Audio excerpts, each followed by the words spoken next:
What is this hawk that flies so low, light and airy, over the grassy fields?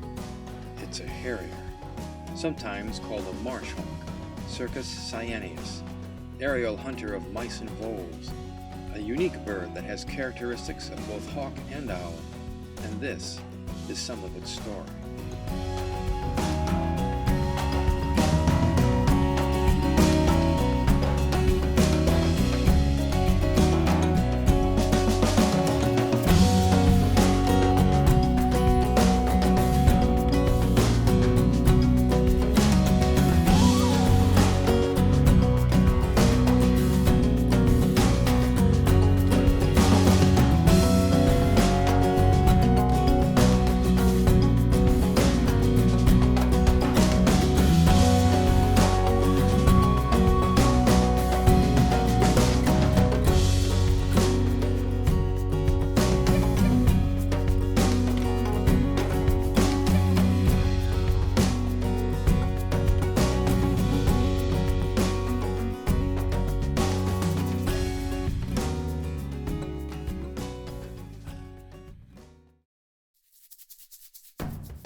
The harrier is a daylight specialty hunter.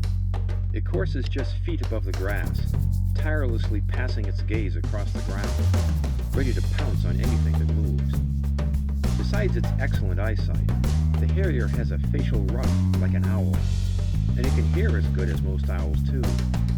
So it's a double threat. With laser-like eyesight and super hearing, it's one of the best mousers in the world.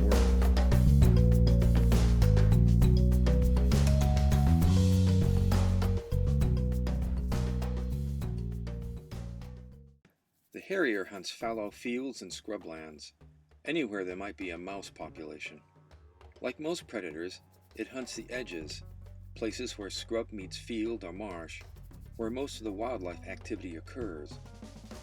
By the sea, it can be seen anywhere from the primary dunes to the inland scrub areas. The harrier is constantly on the move. A flick of its long wings buoys it along just a few feet above the ground. It flies anywhere from 60 to 100 miles a day in its eternal search for food.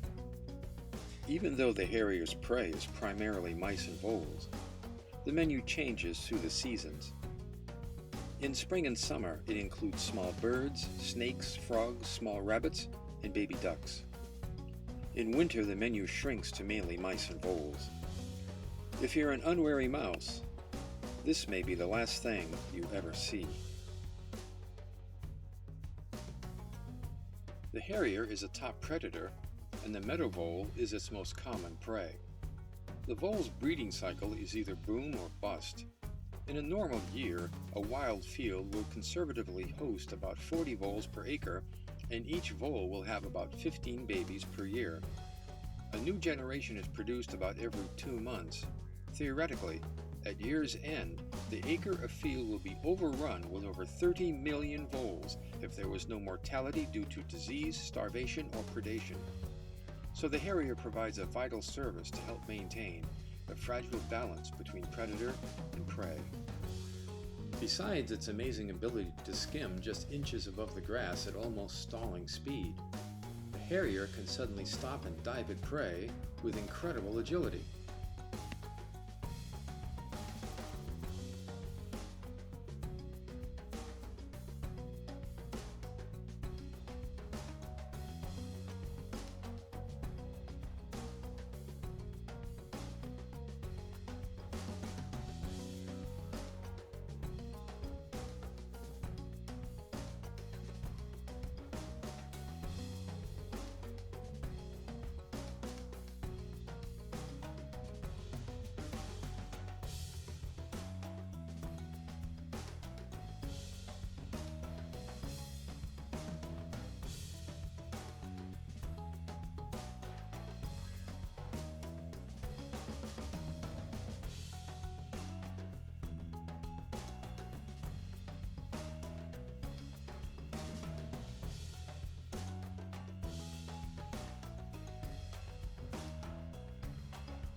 While the harrier usually hunts by coursing low over the ground to pounce upon its prey, it uses other techniques to startle prey into range.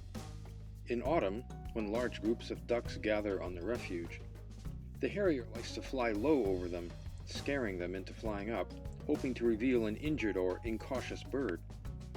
It has been known to drown small ducks like teals in shallow water. On sunny days, it even seems to use its shadow to startle prey into presenting its position, so the harrier can pounce on it.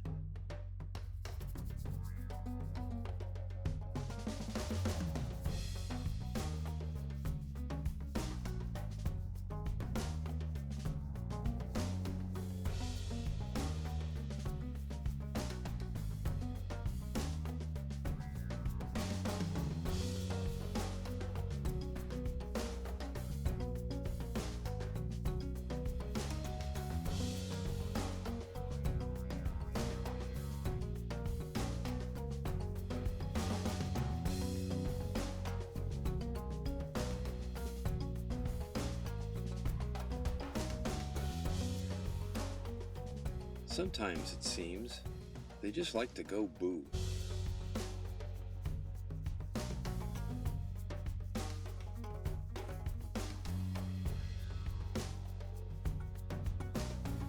Like most hawk species, the harrier is sexually dimorphic. Harrier males are about 25% smaller than females. Plumage color is different too, with adult males light gray on the back and face, with underwings very white with black areas at the carpal joints. Females are brown all over and strongly streaked on the breast with brown and tan. Females average 19 inches in length to the male's 17 inches.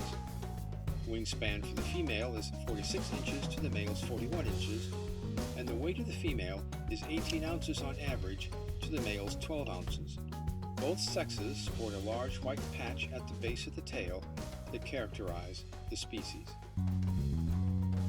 Harriers are not the only hunters of mice and voles. They have many competitors. The short-eared owl also hunts during the early morning and evening hours and courses over the fields in a similar way. Sometimes they'll hunt a field at the same time, and conflicts can occur. Rough-legged hawks are another daylight aerial hunter that frequents the same hunting grounds as the harrier. They are a larger hawk that hunts at higher altitudes. They usually course and hover at 100 feet or so, dropping down upon small mammal. Snowy owls are winter visitors from the tundra areas of the far north. They are daylight hunters of mammals and medium-sized birds. Although a much more powerful hunter than the harrier, they usually defer to harriers when confronted. The pretty little kestrel, about the size of a robin, is another daylight hunter that competes with the harrier for mice. It also catches insects, birds, and small snakes. The kestrel is an ambush hunter. It sits atop a fence post or tree, often hovering over and pouncing upon its prey. Coyotes and foxes also hunt the same type of territory as the harrier. They eat many mice and voles along with other mammals and birds. Harriers are lightly built hawks with long wings and tail in proportion to their overall body weight. They have what is called low wing loading, that is, their wings are long for their body weight. This gives them the ability to fly at very low speeds in light air over great distances. With just occasional flicks of their long wings, they can maintain minimum airspeed while looking for prey. They can stop abruptly or change course with the help of their long tail.